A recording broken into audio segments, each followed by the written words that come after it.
직장인이 이자소득이나 배당소득에 대해서 홈택스에서 종합소득세를 셀프 신고하는 방법을 확인하고 있습니다. 이 영상은 두 번째 파트고요. 1파트 영상은 이 영상 끝에 링크해 두었습니다. 이번 영상 홈택스 신고서는 2025년 5월 신고서이고요.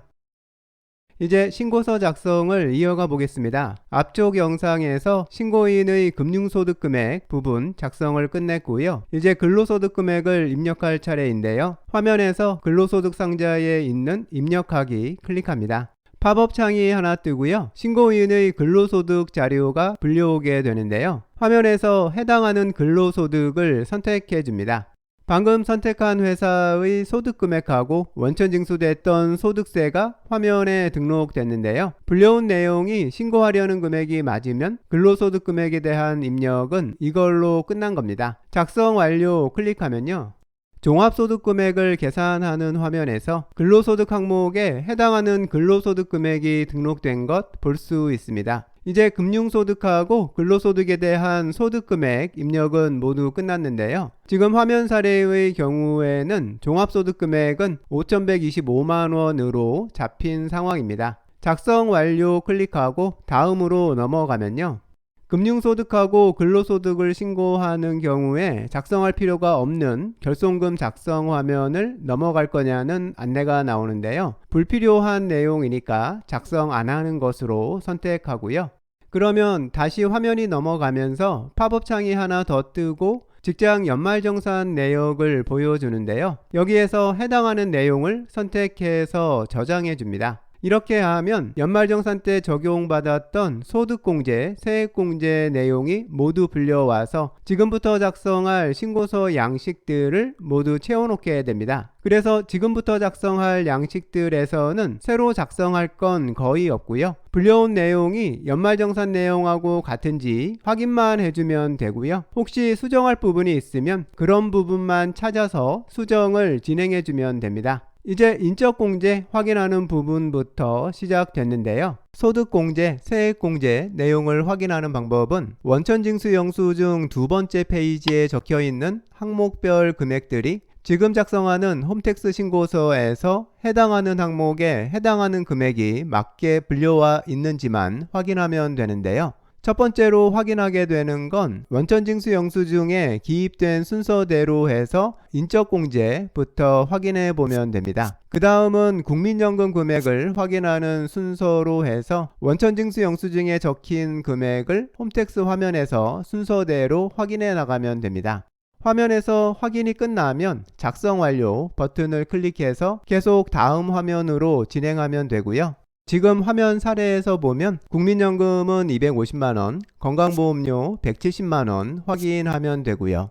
이번 화면에서 확인할 내용 모두 확인했으면 작성 완료 클릭합니다. 이런 식으로 확인하면서 입력 화면을 계속 넘어가면 되는데요. 기타 소득공제 항목 확인하고요.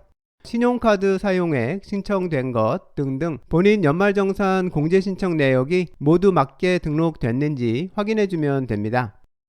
이제 소득공제 확인까지 끝나고 나면 지금까지 작성한 내용을 근거로 해서 산출세액이 계산된 과정을 보여주는 화면이 나오는데요. 금융소득이 연간 2천만원을 넘으면 금융소득 종합과세가 적용되고요. 이 금융소득 종합과세에서는 비교과세 방식으로 산출세액을 계산하게 되는데요. 그 비교과세 계산 과정이 지금 이 화면에서 보여지고 있는 겁니다.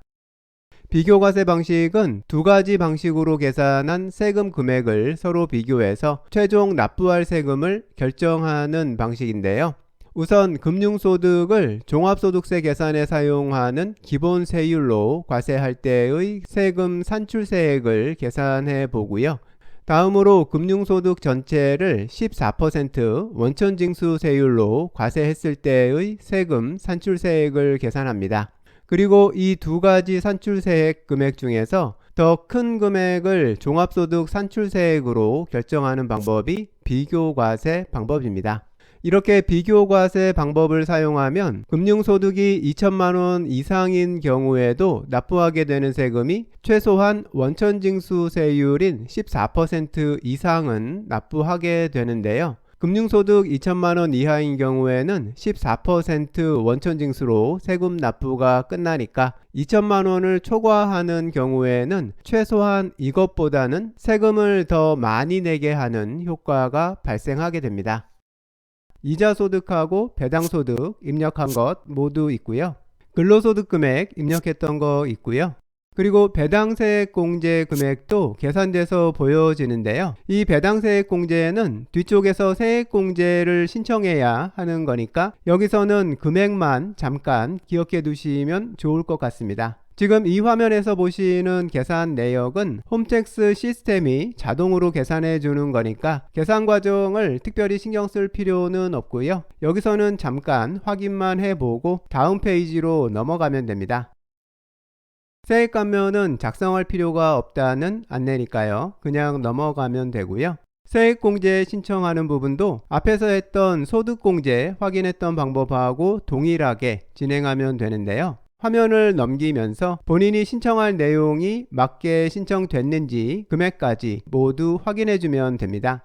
기부금 내역이 있는 경우에는 화면이 넘어가면서 자동으로 뜨는 팝업 창에서 불려온 내역들에서 해당하는 내용 선택해서 저장하기 클릭해 주면 됩니다. 보험료, 의료비, 교육비 같은 것 해당 사항 있으면 모두 확인하고요. 본인하고 관련 없는 화면은 바로 넘어가면 됩니다.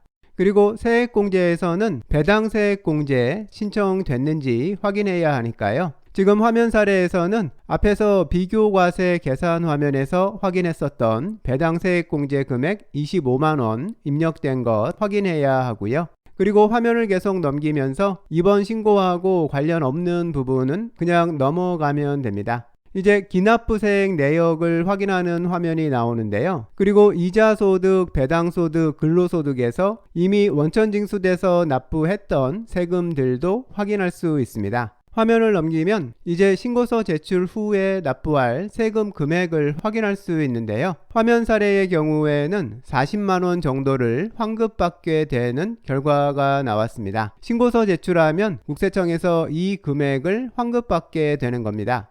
화면 아래쪽에서 환급금을 받을 본인 은행 정보 입력해 주고요.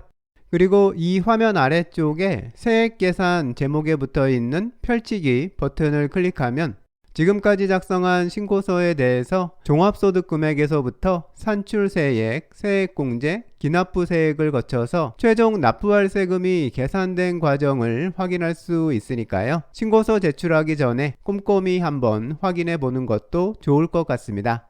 여기까지 작성하고 확인한 내용이 본인이 신고하려는 내용이 맞으면 작성 완료 클릭합니다. 마지막으로 신고서를 제출하면 종합소득세 신고가 완료된 겁니다.